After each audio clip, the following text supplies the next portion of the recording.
अस्सलाम वालेकुम। आज मैं बनाने जा रही हूँ ईद उल अज़हा की स्पेशल डिश और वो है पेशावरी नमकीन गोश्त। इसके लिए मैंने मटन लिया है ऑलमोस्ट हाफ किलो। टमाटर इसमें जाएंगे 250 ग्राम्स, 2 हरी मिर्चें, 1 टेबल स्पून भरकर फ्रेशली चॉप लहसुन अदरक है, नमक हस्बे जायका, ताज़ा कुटी हुई काली मिर्च 1 टीस्पून, जीरा पाउडर 1 टीस्पून।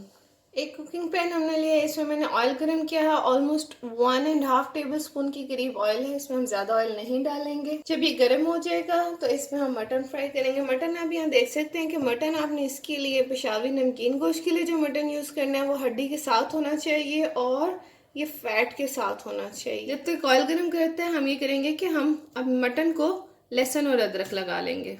इस डिश की स्पेशलिटी ये है कि इसमें मटन फैट जो चर्बी होती है वो अलग से डाली जाती है, या फिर आप इसमें मटन ऐसा इस्तेमाल करें जिसमें इस तरह की फैट शामिल हो। ईद उल अज़हा वाले दिन लोग स्पेशली इसको ज़रूर बनाते हैं। अब इसको फ्राई करेंगे थोड़ी देर। ऑयल इसमें बहुत कम लिए मैंने क्योंकि इसमें ऑलरेडी फैट है। अब यहाँ पर मैं इसमें शामिल करूँगी साबुत हरी मिर्ची। आप चाहें तो कटी हुई हरी मिर्च भी इस्तेमाल कर सकते हैं अगर आपको हरी मिर्च का टेस्ट बहुत पसंद है, लेकिन जब कटी हुई हरी मिर्च डालें तो डेफिनेटली उससे खाना ज़्यादा स्पाइसी हो जाता है। ये हरी मिर्च डालने से खाना स्पाइसी तो नहीं इतना होता, लेकिन उसका फ्लेवर और खुशबू आ जाती है, और हरी मिर्च का फ्लेवर और खुशबू जो होती है खाने का मज़ा दुबाला कर देती है। ये मैं इसको पका रही हूँ इस वक्त, और मुझे जो है हरी मिर्च की बड़ी अच्छी खुशबू आना शुरू हो गई है। ईद उल अज़हा के हवाले से कुछ खाने बहुत पॉपुलर हैं जो हमारे यहाँ बतौर ख़ास बनाए जाते हैं। उसमें नमकीन गोश्त शामिल है जो बहुत सारे घरों में बनता है। यहाँ पे कलेजी का सालन होता है जो सबसे पहले ईद के दिन बनाया जाता है। अच्छा, यहाँ मैं एक बात कहना चाहूँगी, ईद उल अज़हा मुसलमानों का मजहबी त्यौहार है। इस दिन हर साहिब इस्तिताअत मुसलमान पर कुर्बानी फ़र्ज है। कुर्बानी तो हम लोग करते हैं जो साहिब इस्तिताअत होते हैं, लेकिन जब हम गोश्त की तकसीम करते हैं तो हम ये भूल जाते हैं कि उसमें गरीबों का कितना हिस्सा है। इसलिए अपने गरीब रिश्तेदारों, दोस्त अहबाब और दूसरे गरीबों को बिल्कुल ना भूलें। कभी हमारे यहाँ लोग ये भी करते हैं कि हम बहुत से दूसरे कामों पर तो बहुत सारे पैसे खर्च कर देते हैं, लेकिन कुर्बानी का वक्त आता है तो हम कहते हैं कि हमारे पास इस्तात नहीं है, हम कुर्बानी नहीं कर सकते।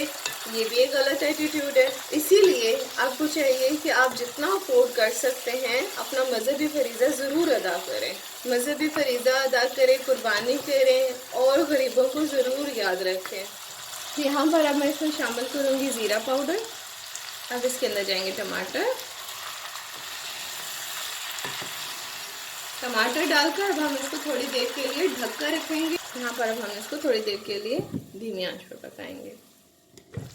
टमाटर गल चुके, अब हम इसको टमाटरों के साथ एक दफ़ा भून लेते हैं।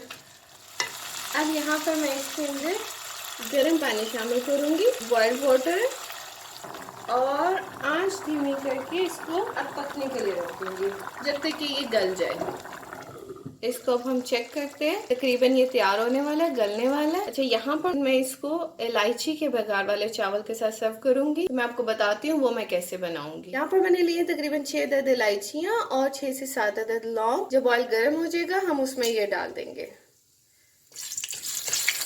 इलायचियाँ और लौंग फ्राई हो चुकी हैं। अब यहाँ पर मैं बॉइल्ड राइस डालूंगी इसके अंदर। 3 कप चावल मैंने बॉयल किए थे वो मैं इसके अंदर डाल दूंगी।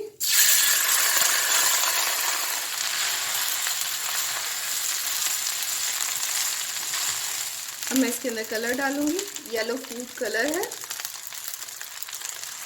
अब यहाँ पर मैं इसको दम में रखूंगी। गोश्त तकरीबन रेडी हो चुके हैं। यहाँ पर अब हम इसमें काली मिर्च शामिल करेंगे जो ताज़ा कुटी हुई थी। हस्बे ज़रूरत आप शामिल कर सकते हैं। मैंने 1 टीस्पून लिया था लेकिन मैंने इसमें हाफ टी स्पून शामिल किए। अब इसको डिश आउट करेंगे। हमारी आज की रेसिपी तैयार है, पेशावरी नमकीन गोश्त, जिसको मैंने इलायची के तड़के वाले चावलों के साथ सर्व किया है। आप भी ट्राई करें, नान के साथ खाएं या इन चावलों के साथ खाएं, दोनों के साथ बहुत मज़े का लगता है। मुझे उम्मीद है आपको बहुत पसंद आएगी ये रेसिपी। जब आप ये बनाएं तो कमेंट करके मुझे ज़रूर बताएं और मुझे अपनी दुआ में याद रखिए। मेरे चैनल को सब्सक्राइब करना बिल्कुल ना भूलें। अल्लाह हाफिज़।